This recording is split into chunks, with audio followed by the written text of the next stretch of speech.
So everybody gets to see the full me today.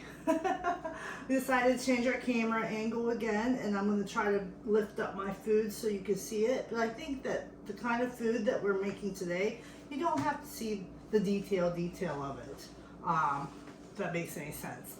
Today we're going to make, first of all, welcome back to another exciting episode of Cultural Cooking with Miss Terra from the BGC WPA. That's Boys and Girls Clubs of Western Pennsylvania.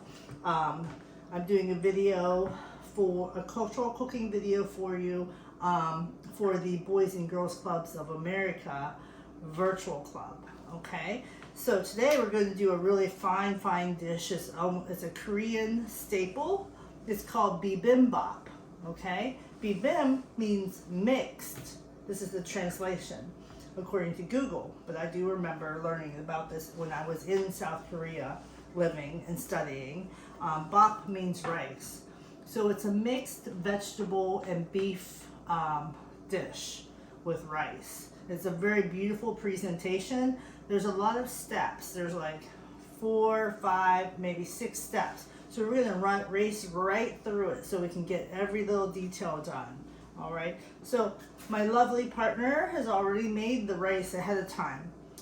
So we'll show you that. But basically we have our tried and true method of making rice, which is boil for how many minutes? 20 minutes on simmer. Bring it to a boil, simmer for 20 minutes, and then let it sit for a good 20 minutes. Without taking the lid off. Without taking the lid off. That's the big secret. Mm-hmm. Okay, now I have water boiling in my big wok right here, and I will glance over at my computer screen just to make sure that I can see what you're seeing. Okay, so I'm going to go ahead. This water is nice and boiling, okay, because we're going to blanch cook some of our vegetables. All right, so the first thing that's going to get done is our beautiful bean sprouts. These are bean sprouts. They're just delicious. Mung bean sprouts. So you can buy these at the Asian store for $2 for a big bag. Okay, so you're gonna put that in the water, right into the water. I know it seems like that's a lot. These are so delicious that I will eat a bunch of these in a couple of days. This weekend, they'll be gone. Okay. And then you're going to add a pinch of salt. Raise that temperature up again.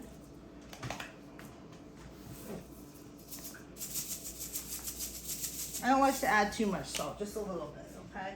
So that's going to start cooking. I'm going to cover it up again so that they get cooked for a couple minutes. You just want them to get warmed through. It's a delicate vegetable, so they don't require harsh flame or heat or anything, just a gentle water bath for a couple minutes. While that's going, I'm going to cut my spinach. This is an Asian spinach, so it has like a longer stem. I don't know the proper term because usually it's written on the bag when I go to the market, but today it's not. So what we're going to do is just cut off the ends. Okay, and then these beautiful, this is a really nice tasting spinach. I've had it before. Now I always peek and make sure there's nothing gross or no buggies, because sometimes, you know, a little bug will take a little trip, hide away, then you'll find it later. And this one looks really good. Plus I rinsed it really well too earlier as well. So I'm a clean freak when it comes to the veggies. So that's gonna wait for the water.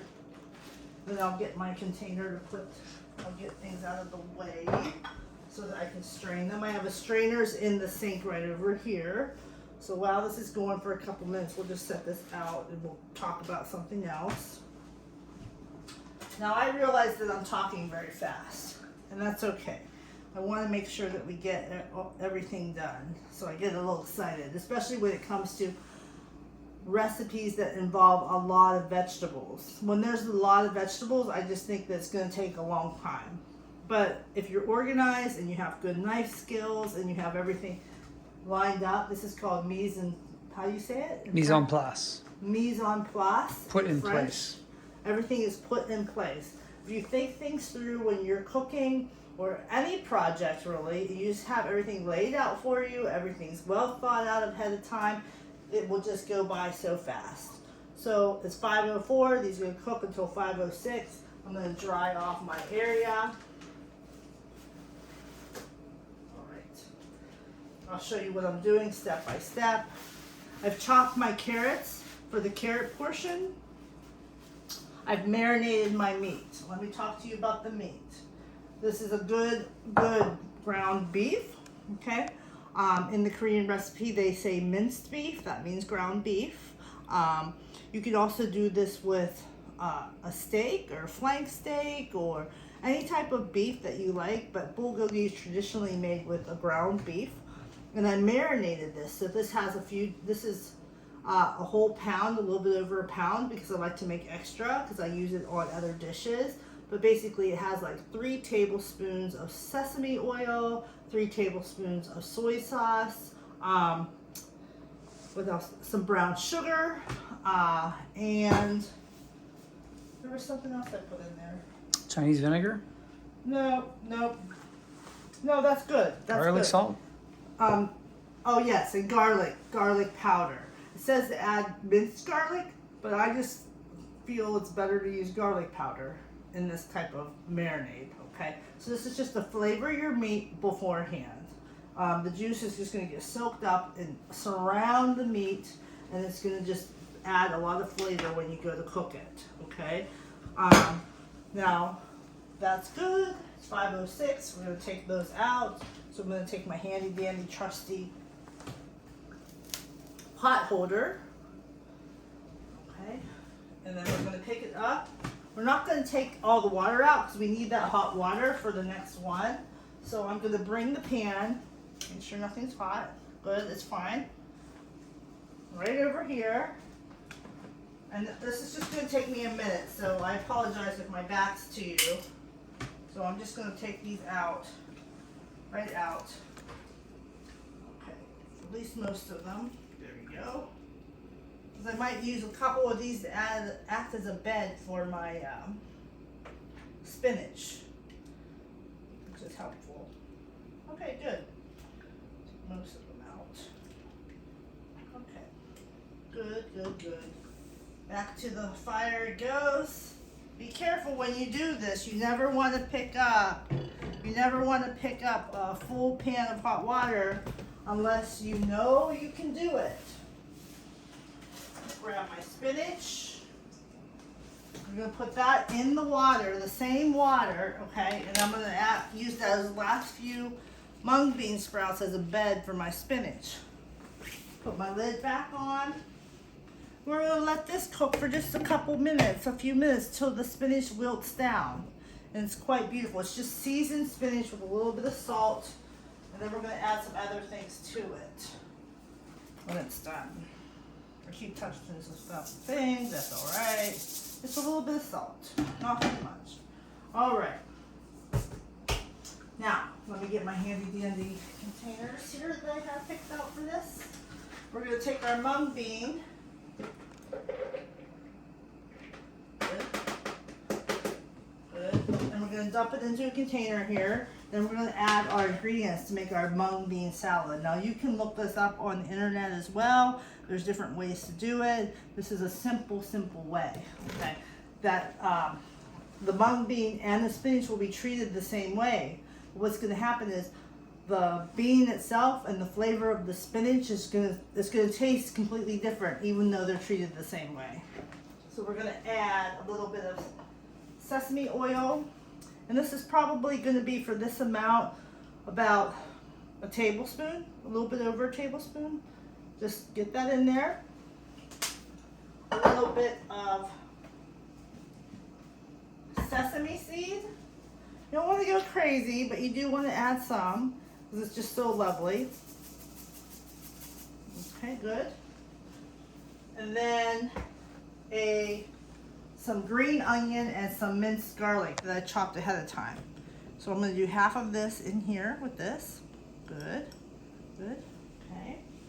And then you're going to take your tongs and just very gently mix that together. Okay. Just nice. And let the heat, you see how there's a little steam coming up? You can let the heat cook through some of that garlic and green onion so that it just brings out the flavor. Same with the sesame oil will come out. You just toss that around just like so. It's so gorgeous. Okay, we're gonna leave that to the side because that's gonna be a part of our dish. All right, and then we're gonna check our spinach. See how that's coming right along. Yes, that's ready. Okay, see, it doesn't take very long at all. I'm gonna grab my another big bowl because it's just gonna be easier to do this with a big bowl. Today's gonna be one of those days where I use every single bowl in the house. But that's okay. I like doing dishes. I'm used to doing dishes. So I'm gonna take this lid off again. Only this time I'm gonna go ahead and dump all of this into my thing. So I'm gonna grab the cool part of this pan, which is this long handle. This little short handle has just a little bit of heat, but I'm gonna use my oven mitt just in case. Okay, pot holder. All right, and we're gonna just very carefully bring it on over. Dump that right into a strainer. Woo, getting a little facial. Can't even see right now.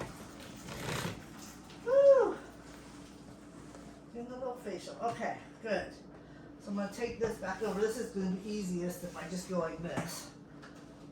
Just toss that right out there. I'll get that leftover water out. That's fine. All right. All right. Good, good, good. And I don't care if there's any mung beans stuck in there with my spinach. That looks fine. We're just gonna take some of this water away.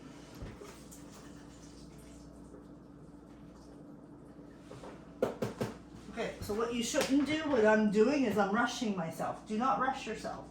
Do things correctly. It's only 5:11. You have plenty of time. Plenty of time. Okay, good. But there's lots more steps to do. So there we did. We just did two steps. But check this out. Next thing you do with the spinach is we do the exact same thing. Okay, we're gonna add a little bit of sesame oil. Probably for this, a little bit less than 1 tablespoon, okay? Because it's a smaller amount by volume.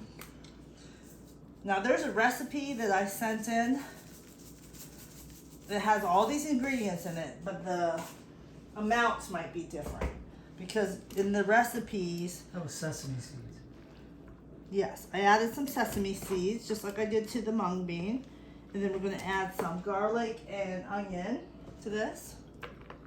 The reason that it's going to be a different amount is because I'm actually cooking more than what the recipe called for. The recipe called for like 3 grams of beef. Well, that's very hard to buy. So usually, we buy more because we know the dish is going to last us for a day or two. So Actually, they look at me funny at the butcher if I only buy a pound of yeah, beef. yeah. If we in Western Pennsylvania, I'm so used to people buying we tend to buy more than we should probably. But anyways, we have the spinach all ready to roll. It has some mung beans beside it too. That's fine. Okay, so that's ready to roll. That's 2 ingredients. Okay, guys. Now I'm gonna take my pan, the same pan, right? We're just going to take a little paper towel, and all we're going to do is pull out those mung beans, just those little couple stragglers there, all right? And we're going to put our beef in. No, I'm sorry. We're going to go ahead with our vegetables. We're going to add some oil, olive oil. This is, excuse me, this is a very easy way to take care of your 3rd and 4th vegetable. We did 2 things already. Before I add my vegetables to this, I have to chop another vegetable. Okay, these are dried shiitake mushrooms. They come in a container such as this from your Asian market. Okay, I'm trying not to get the glare. Let me take it out of the bag so you can see it. Okay, so they're dried Asian mushrooms. They come in all different containers, in all different sizes and shapes. Some of them are sliced, Some of them are small like this, some of them are big. They're hard as rock. Okay, they're dried. There's no preservatives added, they're just dried. Okay, through ovens, in the sun, but probably through ovens these days. People don't just let their vegetables dry out in the open anymore because the environment is just not good for that anymore. Bugs and pollution, okay? So you take your dried mushrooms and you soak them in warm water. And I soak these for about an hour and they're fine. Maybe a little bit less. You can soak them for longer if you like. Now see the water turned brown, that's normal, okay, because they're mushrooms. So I'm going to take these out of this water and give them a short rinse. Okay, out of the water, put some more water in there. Just give them a little rinse, make sure they're clean. Oh yeah, they smell like mushrooms. Smell really nice. Okay. Now the ingredients that I'm using today, you don't have to use. If you don't like these types of things, I'm going to go ahead and put my matchstick carrots that I chopped ahead of time right in this pan to get them out of view. Because these can be cooked, they're going to be cooked the exact same way, the mushrooms and the carrots, so they can go in one pan. So you just going to slice them up nice and neat. Well, I'm glad I sharpened my knife ahead of time. I forgot, or the last time. I sharpened this knife the last time, and I forgot that I had, which is makes it much easier to cut something like a mushroom. So I used my honer and I sharpened this. Some of my knives are getting older. You'll find that knives do degrade over time. Handles degrade. Sometimes you'll get cracks. Sometimes a knife needs to be sharpened or honed. Sometimes you have to send your knife away to have it worked on properly. So these are things that kitchen people always think about. Okay, that one's a little tough guy there. Okay, good. Some people don't like mushrooms. These ingredients, you do not have to use these ingredients. That's the wonderful thing about Bibimbap. You can use different kinds of things. There's some people use, in Asia, they use burdock root all the time. Burdock root is not something that we have here a lot. I mean, they do have it at the Asian store, but I never see it. So it's not something that pops out at me. You can use radish. You can use zucchini, big onion, if you don't want to use those things. Okay, so I'm going to put that into my pan with a little bit of olive oil or your lipid of choice, whatever oil you want, or butter or whatever. I'm going to put a little pinch of salt, nothing crazy, because we're not huge big salt people. So you'll notice that I use the big salt too, because I think that when I use the smaller salt grain, I actually accidentally use too much. So the bigger salt grain for me kind of keeps me in control. That's coarse sea salt? Yeah, this is coarse sea salt. I also like to put this on my little snacks, on my appetizer. Again, the same reason. It has a lovely texture because it's big and crunchy, and it just doesn't, you don't overuse it when it's big. Plus, this is a little bit more expensive than your normal cheap iodized salt. So you know, you're going to be careful of something that costs a little bit more. Okay, so we're going to take our spatula, or we can take our tongs. It doesn't matter. And we're going to give these a little whirl around the old wok. Okay, I love how I just hold all the tools. Yeah, two-handed. Yeah, just hold all the tools. Oh, this is looking gorgeous. And I'll show you all of this in a minute. This is a fun dish that you can do with your friends and your family because it's just fun. You can put one person on a task. You can put another friend on another task. You can use one pan for most of it. So in the end, we're going to have two pans for sure. The rice pan and this big wok pan, or a giant skillet would work too. Doesn't matter. And then as long as it holds water and can fry things, saute things up a little bit. I did pull out another little pan for my egg. I might use that for my egg. So we're gonna let that go for a few minutes. We're making good time. While we're doing that, I'm gonna go ahead and clean up my cutting board a little bit. We're gonna get ready for the next thing, which is the bibimbap sauce. My favorite part, the thing that makes the bibimbap, as far as I'm concerned. Okay. Can you just flip it over? Could you just flip it over? Yes, I could flip it over, but I don't want to. I was just curious. I don't want to dirty both sides. This is going to get a little bath. I should do a tutorial on how to treat your cutting board. There's lots of different ways to do that as well. I am sort of just basic. I'm just a basic, simple lady. So this is a really thick piece of wood. So all I do is just wash it really well. Like sometimes I'll use a little tiny bit of soap and water, but I'll make sure that soap is out. You know, like most of the time I just wash it vigorously in running hot water and just keep washing it until I feel satisfied that whatever I cut on there is no longer in or on the surface. But sometimes with cutting boards you get little grooves and things in there, and food can get stuck in there. If I was doing something very messy on my cutting board, I would do another method. But for chopping vegetables, I'm okay with just washing it, you know. But a lot of people, that makes them feel uncomfortable. So they prefer plastic instead. I don't like plastic. Even though they make really good kitchen safe plastic cutting boards nowadays, I don't always trust those. Again, it's just me, it's just me. So good, I sauteed these are very nice. So we're gonna put those on a plate. All right. Easy peasy. Now we'll go to the longer step. So all 4 of my vegetables are done, okay? And the residual heat from the carrots, you don't want to overcook your carrots. You want them to be sort of al dente. Even though they are a harder vegetable, you just don't want to overcook them, okay?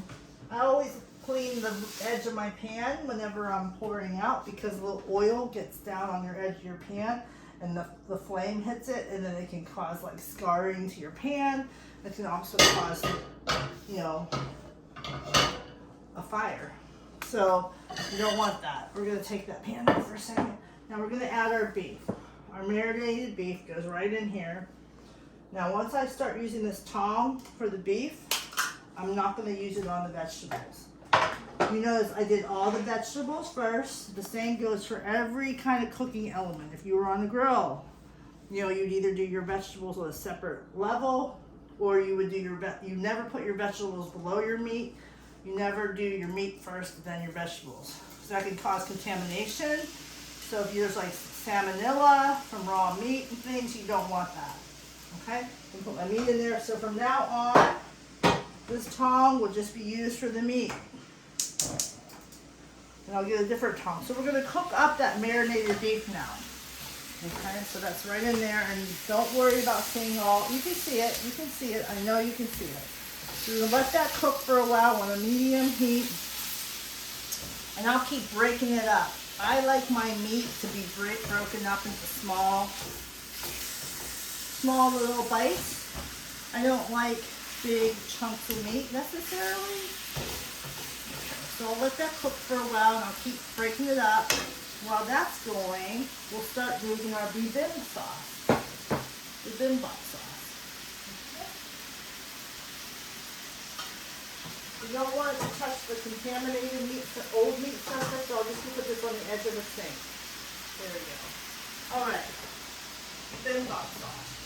This is where I do need to look at my phone again because I don't have this recipe completely memorized. Okay. Alright, here we go. Bibimbap sauce. Bear with me, almost there. Here it is. This is my favorite sauce in all the world. Okay, where's my gochujang? Okay. So you're going to get a small bowl, and you're going to put 2 tablespoons of gochujang sauce in it. This is Korean gochujang. So So, there you go. It's a little plastic bin of red pepper paste, okay? This red pepper paste is made for beautiful Korean red peppers that have been dried and condensed down to a simple sauce paste.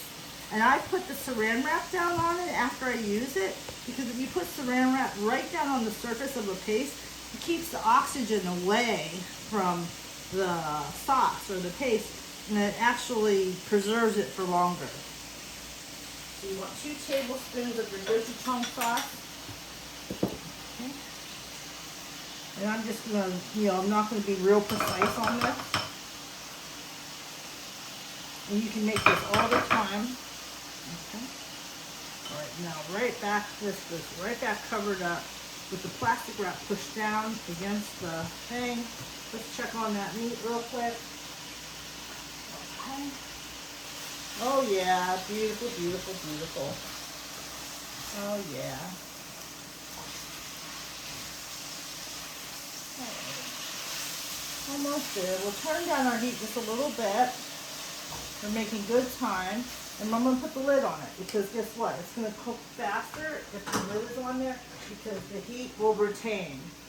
Okay. Gochujang sauce. All right. Put that back on there. Make sure that's secure. I buy the small tub of this stuff, but they sell these in giant tubs. I think like Korean families, big Korean families need more, or restaurants. Okay. 1 tablespoon of sesame oil. This time I'm going by the recipe, because I'm only going to make a little bit of sauce. Okay. 1 tablespoon of sugar. Tablespoon.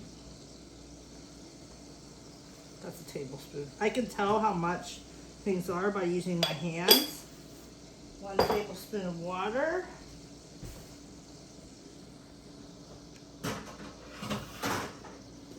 Okay, and 1 tablespoon of sesame seeds.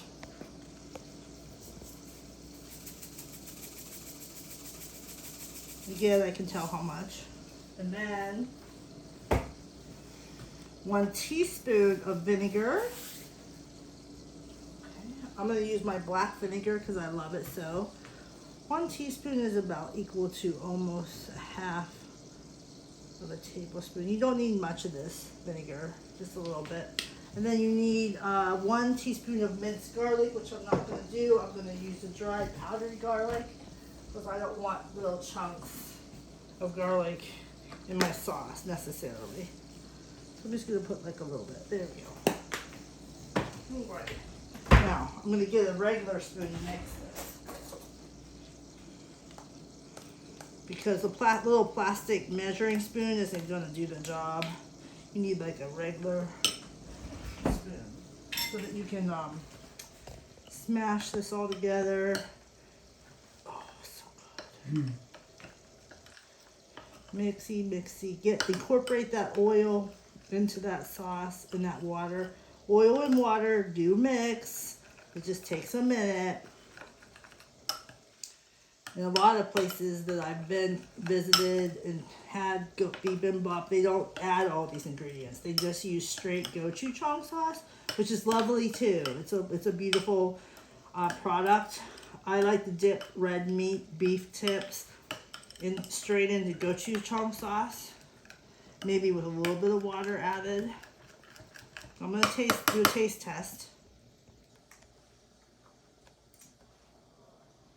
Oh. That's delicious. That is delicious. So, that is our sauce for our meal. So, you just wait and see, folks. Wait and see. Here we go. So excited.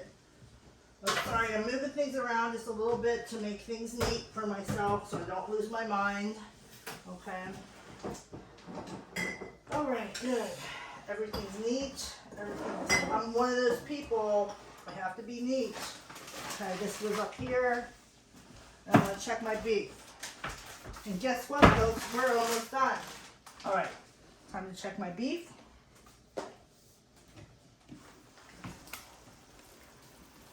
Oh yeah. It's okay, I used the wrong tool, the spatula. That works too because this spatula is going to be touching another protein, so that's fine. And this meat is not raw. It's beautiful. Okay, so that meat is done. All right, so we're going to take that out. We're going to put this away. We're going to leave that meat in the pan. We're going to turn the heat off. Okay, there's a reason. Okay, we're going to move this over. Okay, let that sit. Now we're going to cook an egg. So I'm going to take some butter. I like butter. Butter is a good thing for me. Some people don't like butter. Some people like to cook their egg with oil, and that's fine. Whatever floats your boat. So we're going to take a little bit of butter. You need enough butter so you know why butter is good or any oil? The real reason why we use it in a pan is not only to keep it from sticking, but most of all for the flipping.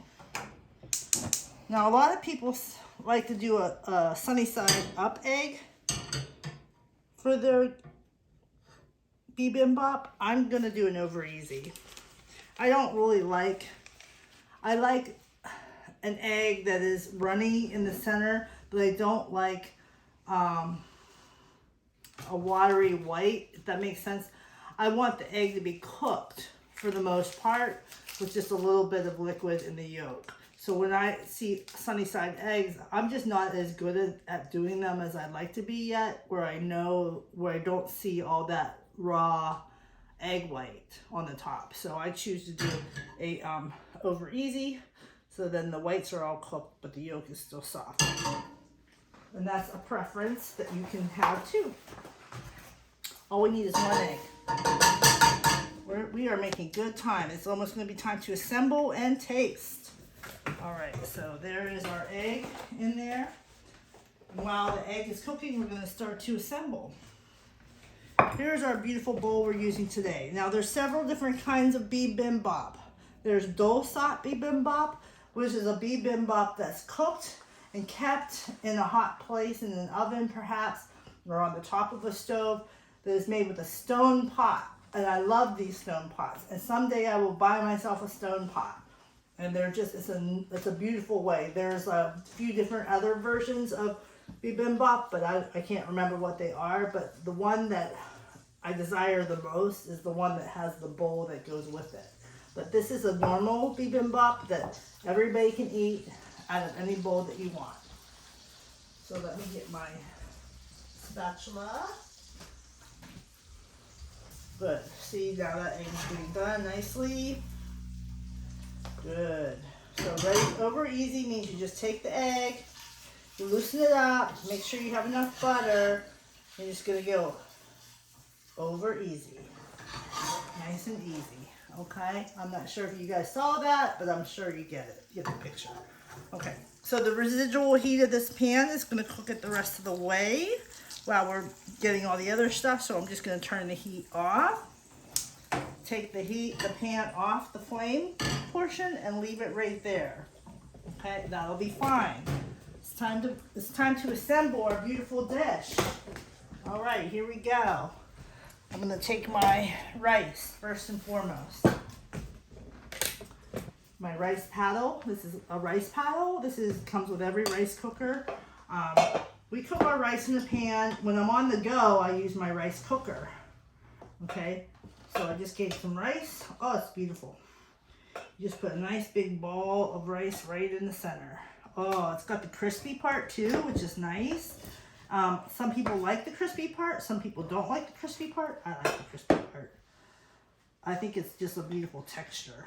So what I'm going to do is like sort of make this rice like sort of in a ballish type shape in the center. Okay. And then we're going to add our ice. So let's go ahead and get a different tong, which I have right here. All right, so we're going to add our spinach. This is so beautiful. So you add your spinach in the corner, and I know there's sprouts attached to this spinach, and that's okay. You need your spinach there. So beautiful. Okay. Again, you can do different vegetables. If you want to try this with your vegetables, your favorite vegetables, you can. You don't have to do spinach. Okay. Then you're going to add some mung bean sprouts. Right here. Now I'm being very generous. Okay. And you're going to add your carrots.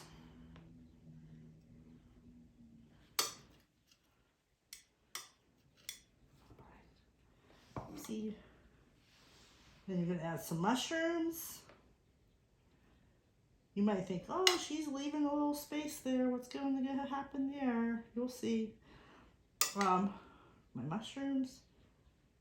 You can add even more things if you like. You don't have to stick to 4. 4 is actually a very, not a very good number for Korea.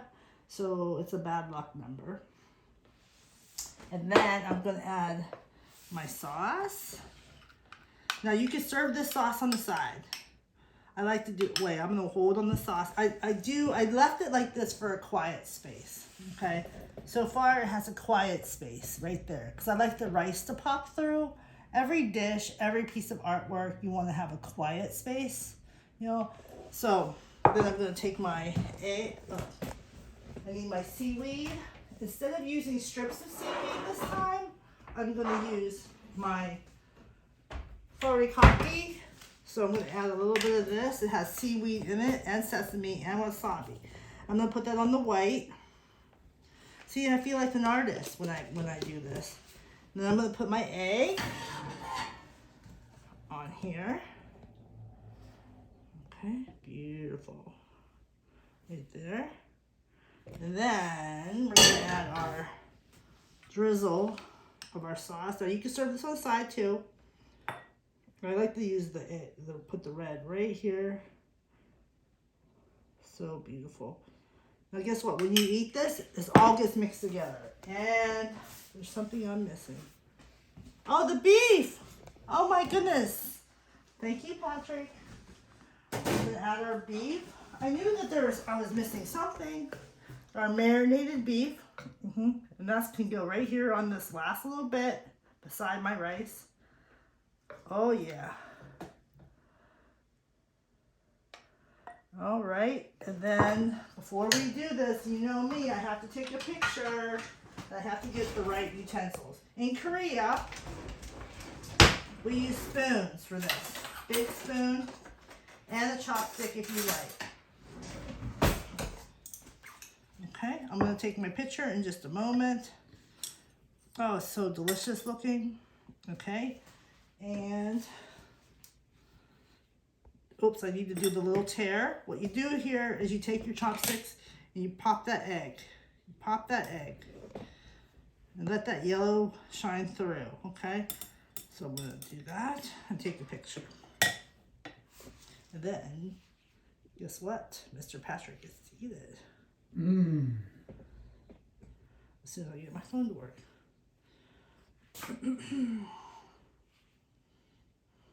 Okay, and I shall leave you alone after this. So beautiful. All right, now, Mr. Patrick, you can come over here if you like, and I'm going to help you come over here. Be very careful. It's about as good as I can get. Or you can go right here, and I'm going to push this towards you.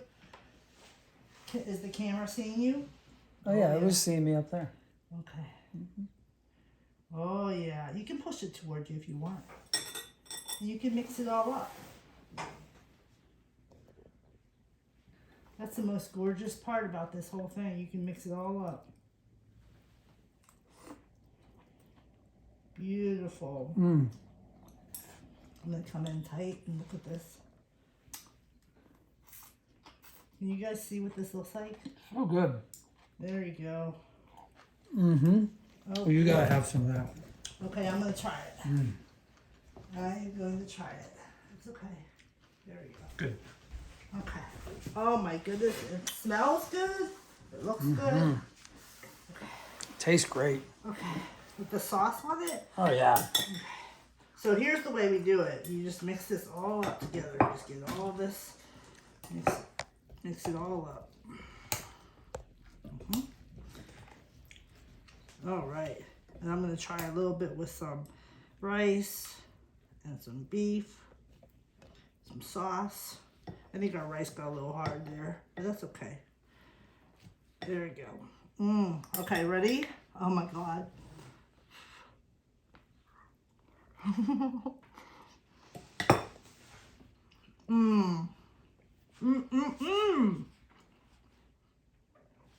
I'm sorry, I might be a little biased, but that is delicious.